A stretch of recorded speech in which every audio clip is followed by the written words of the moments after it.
Pemirsa Gatra TV, kembali lagi dalam Gatra Insight bersama saya Guritno. Kali ini Gatra Insight akan membahas edisi Gatra yang terbaru dengan judul banner ya, itu prank kocok ulang kabinet. Ini bikin heboh secara nasional ya, karena keluarnya video Bapak Presiden marah-marah di sidang kabinet itu 10 hari setelah sidang, baru 10 hari kemudian dikeluarkan tanggal 28 Juni. Ini bikin banyak spekulasi dan analisa terkait dengan kinerja menterinya, kemudian juga koordinasi Bapak Presiden sendiri dengan menteri-menterinya. Gatra Insight akan lebih jauh menelisik ini, tapi tidak hanya isu ini di edisi kali ini juga soal jatah atau bagi-bagi kursi komisaris kepada hampir 390 ASN ya, itu dan dibagikan jadi komisaris di BUMN dan anak-anak perusahaan BUMN. Ini menabrak aturan nggak sih gitu? Nah, nanti kita akan tanyakan kepada Pimret Gatra Majalah Gatra, Bapak Mugison S. Widodo. Tapi juga ada isu global yang sangat menyita perhatian, ini soal medsos yang menjadi ajang atau tumpuan dari ujaran kebencian. Satu sisi Facebook sendiri mengatakan berlindung di balik kebebasan berpendapat, tapi para pengiklan pengen supaya publik secara global itu teredukasi dengan batas-batas, supaya ada filter-filter, supaya ujaran kebencian itu tidak membuat kisruh itu. Lebih jauh dan lebih dekat, Gatra Insight akan berbicara dengan pemimpin redaksi Majalah Gatra, Bapak Mugison S. Widodo.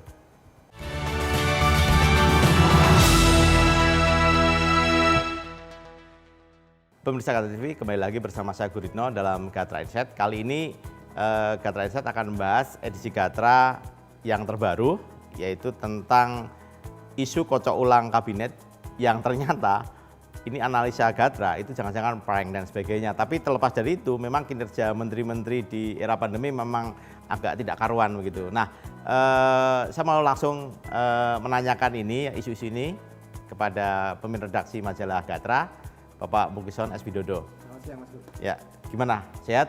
Sehat. Nah, Mas Gur sehat? sehat juga. Nah, langsung aja ya, Pak Mugison, ini mengapa kok judulnya aneh gitu? Presiden bikin prank gitu kepada politisi, ya, kepada pengamat, kepada masyarakat. Sebenarnya gitu. nggak tahu apakah presiden yang berniat prank atau yang lain anak buahnya, karena ini pidato kan udah lama 10 hari kemudian baru di-upload Tanggal 28 Juni ya. Tapi kita nggak ngelihatnya, mungkin presiden sudah sangat-sangat marah gitu ya. Jadi sangat marah menguncim karena dia pembantunya kinerjanya jelek gitu, selama ini juga disorot oleh lembaga survei gitu kan, masyarakat nggak kurang puas dengan kinerja, apalagi negara sedang menghadapi masalah besar soal pandemi gitu. Ternyata menterinya kerjanya biasa-biasa. Itu kalau merunut dari omongan Pak Presiden ketika marah itu kan intinya beliau marahnya tidak hanya satu ke menteri, tapi juga ke banyak lembaga yang memang kerjanya biasa-biasa saja, tidak merasa ada krisis gitu, tidak punya sense of crisis gitu. Jadi sepertinya presiden, ayo kalau enggak saya ganti. Ini juga sebenarnya sinyal dari Pak Presiden, mungkin gesturnya ya gitulah orang Jawa gitu kan. Kamu ini ya kerja yang bener. Besoknya kerjanya sama aja, dia marah gitu kan. Kalau enggak aku ganti. Itu kan juga sebenarnya juga bahwa ini gaya kepemimpinan Pak Jokowi kan begitu.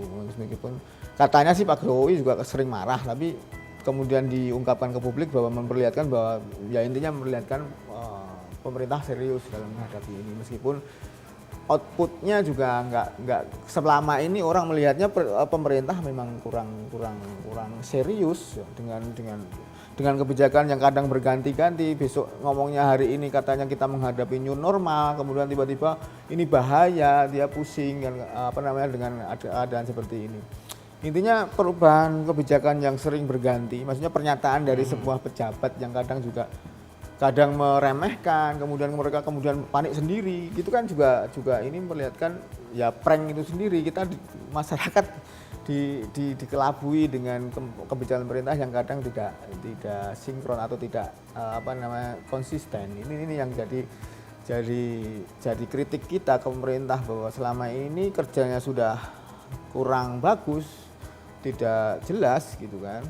tidak jelas apa namanya targetnya gitu. Tapi tetap saja masih santai atau malah karena mungkin ketakutan karena dengan misalnya tidak berani mengambil keputusan. Ini juga salah satu yang harus dilihat, apakah memang pejabat-pejabat sekarang takut dengan memutuskan sesuatu sehingga mereka juga kebijakan itu tidak berdampak. Ini yang kita peringatkan bahwa sekarang ini presiden harusnya mengambil langkah yang serius, benar-benar serius dalam hal atau mungkin penasehatnya selama ini yang kurang efektif melakukan memberikan masukan. Presiden juga harus lebih banyak ngomong ke banyak orang, saya kira itu. Oke, yang menarik ini kan begini. Jadi hampir di semua negara itu masuk dalam kondisi ketidakpastian global ya. Dengan pandemi itu sendiri. Jadi misalnya virus di sini kan muncul tiba enggak dan sebagainya. Yang terakhir misalnya di Australia ya, di Melbourne itu terpaksa 51.000 itu ditutup dan sebagainya. Nah, ini kan sebenarnya presiden memberikan sinyal-sinyal politik kan. Tapi di balik itu kan yang penting buat publik ya, buat masyarakat itu ditunggu hasilnya. Jadi apapun juga kamu pimpinan pilihan kami gitu loh istilahnya. Nah, kalau dalam pengamatan dalam kacamata redaksional majalah Gatra ya, itu seperti apa mestinya presiden bersikap terutama terhadap pembantu-pembantunya yang memang tolak ukurnya memang kinerjanya memang nggak maksimal. Kalau memang kita kan biasa kan setahun pemerintahan atau 1,5 tahun presiden akan mengevaluasi pembantu-pembantunya supaya kebijakan dia terimplementasi. Seperti apa sih pandangan Gatra? Ya itu tadi Mas Gur, bahwa selama ini pemerintah kurang serius dan ini sebenarnya juga disinyalkan oleh Pak Pratik sebagai Mensesnek gitu ya. Setelah setelah pidato itu dia menyatakan bahwa kinerja menteri-menteri bagus, lebih baik. Itu kan nggak mungkin, maksudnya dalam belum ada sebulan gitu loh, bahwa dengan adanya video itu kinerja menteri baik. Bagaimana mengukurnya dalam sebulan kinerja menteri kalian itu baik gitu. Intinya kan gitu. Masyarakat bertanya-tanya juga, bagaimana bisa Pak Pratik ngomong bahwa setelah ada marahnya presiden kemudian ada kebijakan. Kan sementara dalam beberapa hari setelah omongan Pak Pratik kasusnya bertambah di COVID ribuan gitu. Ini kan juga guyonan yang nggak lucu gitu. Jadi pemerintah kayaknya dihadapkan pada ketidaksolidan dalam bekerja. Ini saya kira yang mungkin karena selama ini rapat mungkin nggak terlalu pasif dilakukan karena ada pandemi ya, dari ketemunya mungkin video itu salah satu. Tapi saya kira nggak juga, harusnya tidak mengurangi kesulitan dalam bekerja dari teman-teman di kabinet. Makanya kabinet tadi ya karena kinerjanya kurang baik kemudian presiden memberikan sinyal akan reshuffle. Tapi intinya kan tidak hanya itu saja, banyak hal yang memang buat kecewa presiden. Jadi kalau katanya sebenarnya karena kemarahan presiden dipicu tidak hanya menteri tapi juga lembaga-lembaga negara, misalnya di sektor perbankan pengawasan yang kurang bergigi, kurang bertenaga untuk melakukan pengelolaan gitu. Jadi kalau kita lihat, kalau beberapa laporan Gatra juga memperlihatkan adanya kasus ras di Bukopin. Ini kan memperlihatkan bahwa otoritas keuangan yang memang independen selama ini dan presiden tidak bisa masuk ke sana, ternyata juga tidak sesolid apa yang dilakukan di pemerintahan gitu sebagai otoritas fiskal. Jadi harusnya mungkin presiden pengennya sebagai otoritas fiskal juga sudah melakukan kebijakan, tapi otoritas moneter belum. Makanya presiden juga sangat pusing mungkin ya karena anak buahnya juga lembaga-lembaga independen juga yang seharusnya bertanggung jawab untuk mengelola sektor-sektor keuangan misalnya juga harus serius, harus ada krisis sense of crisis tadi, sehingga juga ketika pemerintah sebagai pengelola kebijakan fiskal itu melakukan kebijakan memberikan rangsangan ke pasar misalnya, tapi keuangan kurang responsif atau tidak senada dengan yang di fiskal, mungkin itu yang jadi memicu frustasi presiden sampai marah-marah.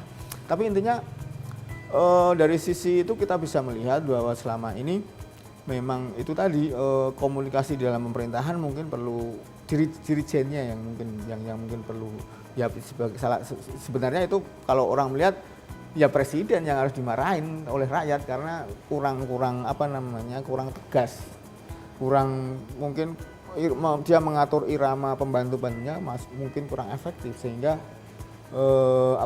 sehingga penanganan COVID, penanganan pandemi sampai soal ekonomi ini masih ketinggalan, masih kedodoran kalau kita lihat. Berarti mungkin di sini ada faktor penting yaitu faktor pertama data ya, kemudian tidak asal bapak senang, kemudian juga faktor komunikasi dan koordinasi.